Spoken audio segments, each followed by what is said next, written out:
c'est que les témoins de Jéhovah vous disent que l'âme, d'après tout ce que je viens de lire, que l'âme c'est un corps physique. Que l'âme est un corps physique parce que dans Genèse 2:7, moto, c'est-à-dire Adam est devenu une âme vivante, donc physique. Pour eux, l'âme mange, l'âme dort, l'âme pleure, ainsi de suite, l'âme peut toucher, bref, toutes ces choses-là. Et vous disent que l'âme est un corps physique. On va donc vérifier avec les propres Bibles si l'âme est réellement un corps physique ou bien si l'âme est immortelle ou pas. Donc, comprenez ici que si l'âme est un corps physique, voici déjà la première erreur que eux-mêmes ils vont donner dans les propres Bibles pour vous montrer que Jéhovah n'a rien à voir avec le Dieu véritable. Dans Ésaïe chapitre 1, verset 14, Ésaïe chapitre 1 au verset 14, dans la traduction du Monde Nouveau, il est dit ceci: vos nouvelles lunes et vos époques de fête, mon âme les hait vraiment. Pour moi, elles sont devenues un fardeau. Oui, je me suis fatigué à les supporter. Donc vous voyez ici là dans Ésaïe chapitre 1 verset 14 dans la traduction du Monde Nouveau, on vous dit ici que Jéhovah a un corps physique. Mais oui, puisque pour eux, l'âme est un corps physique, que l'âme est physique, l'âme est un corps physique. Alors, dans Ésaïe chapitre 1 verset 14, il vous dit que Jéhovah a une âme. Donc Jéhovah maintenant, si Jéhovah est Dieu, donc Dieu a un corps physique, depuis quand? Depuis quand Dieu est physique. Vous voyez? Donc on vous montre ici là que ce Jéhovah là n'a rien à voir avec Dieu. Parce que dans les propres Bibles encore, dans Jean 4, 24, traduction du Monde Nouveau, il est dit: Dieu est un esprit, virgule, et ceux qui l'adorent doivent l'adorer en esprit et la vérité. Bon, et cette faux témoin de Jéhovah vous dit encore que l'âme c'est le corps, comme je viens de le dire. L'âme c'est le corps. Et pour eux, il n'y a pas la notion de corps, âme, esprit. Pour eux, il y a juste l'esprit et l'âme. C'est-à-dire l'âme, c'est le corps. Il n'y a pas un troisième truc. Mais on va donc vérifier dans les propres Bibles. Dans Luc chapitre 24, au verset 39, traduction du Monde Nouveau, il dit: voyez mes mains, c'est Christ après sa résurrection, il dit: voyez mes mains et mes pieds. 2 points. C'est moi-même.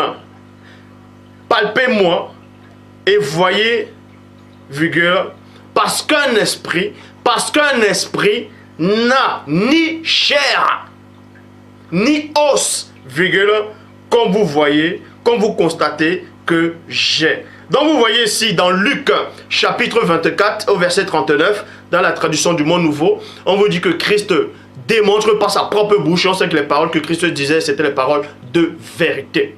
Donc, on vous dit ici, là, dans la Bible des témoins de Jéhovah, dans Luc chapitre 24, au verset 39, Christ dit qu'un esprit n'a pas de chair, donc un esprit n'a pas de corps physique. Tandis que les mêmes témoins de Jéhovah disent que Dieu est esprit. Donc Dieu, Christ a démontré que l'esprit n'a pas de chair, l'esprit n'a pas d'os, l'esprit n'a pas de sang, donc l'esprit n'a pas de corps physique. Tandis que la même Bible des témoins de Jéhovah dit que Dieu est une âme, que Dieu a une âme, donc que Dieu a un corps physique.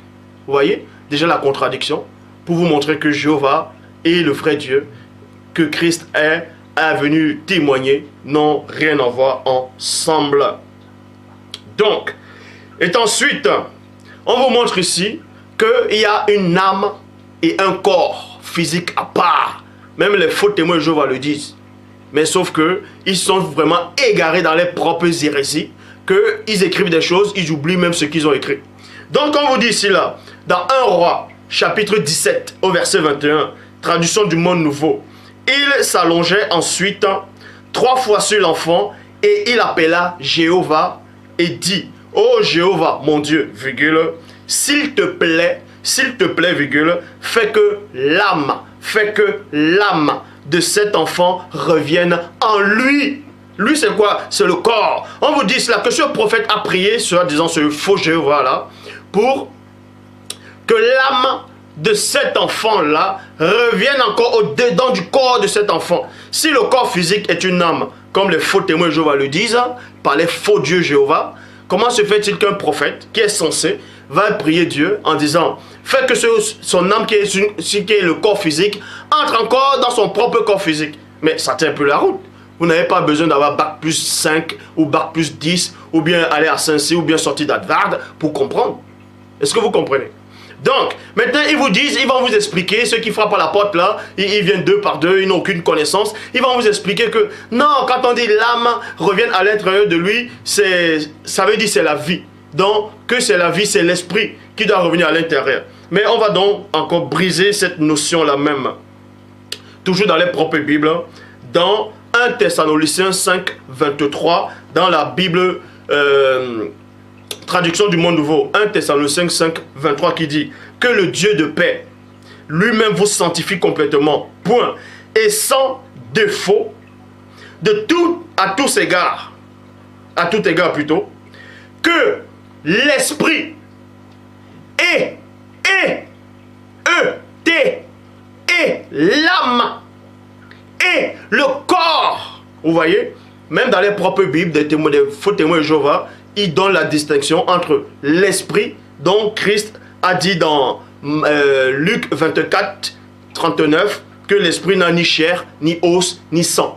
Vous voyez, dans eux-mêmes, il donne la différence ici, la distinction ici dans 1 Thessaloniciens 5, 23, que le Dieu de paix lui-même vous sanctifie complètement et sans défaut à tout égard plutôt, que l'esprit, l'âme et le corps. Donc on vous dit ici, là, dans la Bible des témoins de Jéhovah, qu'il y a l'esprit à part. Et on sait que l'esprit n'a pas de chair, n'a pas de sang, donc ce n'est pas le corps. Il y a aussi l'âme à part, il y a aussi le corps à part. Vous voyez? Si là vous voyez, ils viennent traduire des choses, ils viennent écrire des choses, mais ils ne savent même pas ce qu'ils se traduisent. Bon.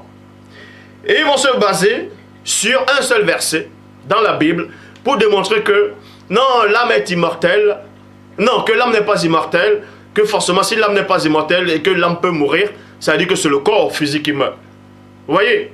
Alors qu'ils viennent déjà de se contredire eux-mêmes dans 1 Thessaloniciens 5, 23, qui dit, dans Ézéchiel chapitre 18, au verset 4, traduction du Monde Nouveau, voyez, toutes les armes, c'est à moi qu'elles appartiennent, comme l'âme du Père, comme l'âme du Père, virgule, ainsi également l'âme du Fils. C'est à moi qu'elles appartiennent. L'âme qui pêche, c'est elle qui mourra. Donc, ils vont se baser ici avec les fausses connaissances pour dire, vous voyez, parce que la Bible dit, en tout cas dans Ézéchiel chapitre 18 au verset 4, que l'âme qui pêche, c'est elle qui mourra. Donc, et on sait que c'est le corps qui meurt. Nous allons donc voir toujours dans les propres Bibles où le Christ lui-même sort encore dans sa propre bouche pour démontrer encore les fausses théories là. Dans Matthieu chapitre 10 au verset 28, traduction du Monde Nouveau. Ne craignez pas ceux qui tuent le corps, c'est-à-dire le corps physique, virgule, mais qui ne peuvent tuer l'âme. Vous voyez, on dissocie encore le corps physique et l'âme. Donc, on vous montre ici qu'il peut tuer le corps physique, mais qui ne peut pas tuer l'âme. Parce que l'âme est immortelle. Est-ce que vous comprenez? Il n'y a que Dieu seul qui peut faire périr l'âme. Maintenant, vous allez me dire, mais si l'âme est immortelle, comment ça, elle peut encore se faire... Comment Dieu peut faire périr ça? Mais si Dieu donne la vie, il peut aussi la reprendre. Mais c'est facile à comprendre. Donc, on vous dit ici, là, Christ vous démontre ici, dans Matthieu chapitre 10, au verset 28, que l'homme peut tuer le corps. De ne pas craindre celui qui peut tuer le corps, mais qui ne peut pas tuer une âme. N'importe quelle âme atomique ne peut tuer une âme qui est dans le corps. Seul Dieu a le pouvoir de faire périr l'âme. Donc, ne craignez pas ceux qui peuvent tuer le corps, mais qui ne peuvent tuer l'âme. Mais craignez plutôt ceux qui peuvent détruire l'âme et le corps dans la géhenne. Donc, ils vous disent ici, encore dans les fausses théories, là, dans les articles, là, ils vous disent, les religions chrétiennes qui croient à l'immortalité de l'âme ne tirent pas cet enseignement de la Bible. Je répète, ça me fait très rire. Donc, les religions chrétiennes qui croient à l'immortalité de l'âme ne tirent pas cet enseignement de la Bible, virgule, mais de la philosophie grecque. Point. Nous allons donc voir ce qui se passe après la mort, si l'âme peut rester immortel, ou bien l'âme aussi, en tout cas pour certaines personnes, vont mourir. Parce que pour eux, quand vous mourrez, c'est votre âme qui est votre corps qui meurt. Or, ils vous disent que dans Ésaïe 1,14 que Dieu a une âme. Et on sait que Christ a démontré que Dieu est, c'est-à-dire que l'esprit n'a ni chair, ni sang, ni os. Donc, Apocalypse chapitre 6 au verset 9, traduction du Monde Nouveau, le dit. Et quand il a ouvert le 5e sceau, j'ai vu sur l'autel les âmes et non les esprits. Parce que dans les propres Bibles, ils ont fait la distinction entre l'âme, l'esprit et le corps. 3 êtres différents à part. 3 natures différentes. Or ici maintenant, il vous démontre encore que l'âme maintenant c'est après la mort. Apocalypse chapitre 6 au verset 9, traduction du Monde Nouveau.